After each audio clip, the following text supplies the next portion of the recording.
Delhi University has made a host of changes to its undergraduate syllabus for history, keeping in line with the National Education Policy 2020. The term brahminization has been replaced with Vaishnava, Shaiva and Shakta. The paper on inequality covering Varna, Jati, class, gender changes previously in the fourth semester is being reviewed. Professor Yogesh Singh, the Vice-Chancellor of Delhi University, said the amendments were implemented basis recommendations from educationists, deans and professors, and that academics should be more flexible and open. But there are those criticizing this move. Professor Maya John, Assistant Professor of History and Academic Council member, lamented the omission of the paper on inequality and expressed concern over content changes driven by external pressures. Under the umbrella of National Education Policy, several changes have been made in the syllabus of history for undergraduate in third and fourth semester in Delhi University. Now, these are some very significant changes, and I am being exclusively joined by Professor Yogesh Singh, who is the Vice-Chancellor of Delhi University. Thank you so much, sir, for speaking to Times Now. Sir, why are these changes made and what message does it give? You know, under National Education Policy, we are upgrading, amending our curriculum. So whenever we are changing curriculum, it is bound to happen that many changes will come. It depends on the teachers of the faculty and the department. If they feel that this is necessary in 21st century, they are making some changes. Sir, the terms like brahminization has been dropped, the paper of inequality has been removed.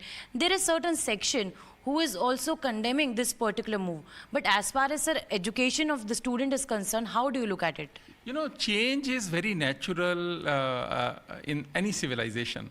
But when we talk about academics should be more flexible and open.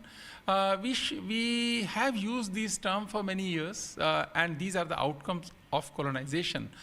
But if now in 21st century, our department feels that we should use new terminologies, we should coin new terminologies for the overall benefit of the humanity, we should do it, and we should welcome the move of the department. Some also say that under the National Education Policy, it is a way for New India. Yes, it is a way of, because now country has taken a pledge under the leadership of our Prime Minister that India will be a developed nation by 2047. It means we want to have a new India. So we have to design new instruments for new India in economics, in education, in trade, and in other walks of life. And education plays very, very important role for the development of right kind of mindset. And that's why, you know, this National Education Policy is providing us opportunity and platform to suggest new changes, experiment new ideas, and then connect those ideas with the aspirations of New India. So last question, a standing committee meeting has been done now, academic council's meeting session has been going on. So what all important outcomes are expected as far as the meeting is concerned? You know, in academic council, we discuss the curriculum of different subjects, and right now we are doing so.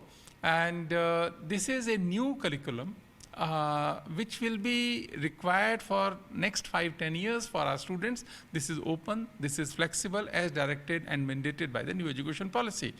I would like to congratulate our teachers of the university, those who have designed such curriculums, and I am quite hopeful that they will be beneficial for our students. Thank you, sir. So this was the Vice-Chancellor of Delhi University speaking to Times Now, detailing about all the changes and in fact the Academic Council meeting that is still underway. With video journalist Dilip Maiti, I am Tejshri reporting for Times Network from Delhi. One very rich paper that we used to offer for the last 5 years to students of political science, English honors, and other departments. You know, that paper that was inequality and difference, the department was pressurized to drop that paper. The department is going to try and, you know, bring back the paper in a revised, updated form. We also saw that there was a lot of pressure on the department to change terminology, drop terminology and concepts which are very important for historians. The collective wisdom and the advice of the Committee of Courses of the Department of History, you know, they were not given the weight that they should have, and therefore terms and concepts like brahminization, we were asked to drop that from the syllabus. Professor Ragi, why are these changes, significant changes made as far as the dropping of word brahminization and excluding the entire chapter of inequality is concerned? First of all, it is a routine. A routine in the sense that after every 3 years, the papers are revised in Delhi University.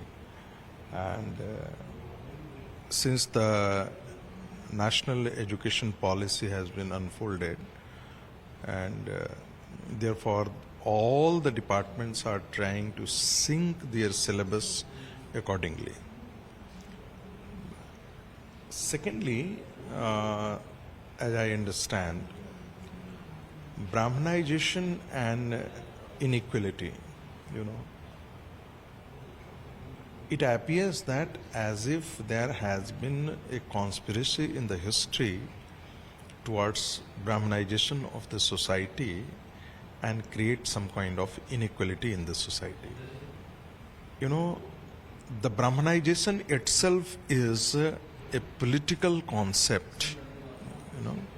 It is a political category. It is not a conceptual category at all. And this has been used by the left-leaning historians and the colonial historians to attack the Indian civilization. They projected as if the caste and inequality is the product of Sanatan Dharma or Hindu Dharma, which is not correct at all. They projected the Indian history as if the Brahmins have conspired against all other castes to perpetuate their dominance, which again is incorrect. किसी भी शब्द को